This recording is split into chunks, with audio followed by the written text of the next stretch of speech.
દીકરો પોટલી વાળા મને બહુ ગમે. એક દીકરો પોટલી મોઢેથી થોડીને ગટગટાવી ગયો આખે આખી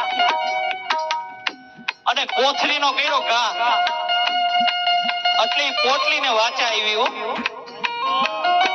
પોટલીની અંદર જીવ આવ્યો. ઈ પોટલીએ શું કીધું ખબર વડીલો?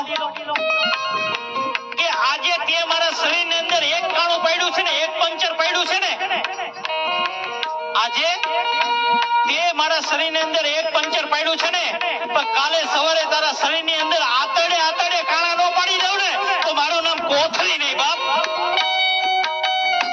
આતડે આતડે કાણા નો પાડી દઉં તો મને કહેજે. એટલે જે વડીલોને વ્યસન હોય, જો કે જે કાંઠે બેઠા વ્યસન છે એ તો કરજો, ધુબાકા બોલાવજો, પણ જેટલા મારા યુવાન ભાઈઓ છે ને, મને નથી ને એટલે હું તમને કહું છું વ્યસન હોય ને તો છોડી દેજો.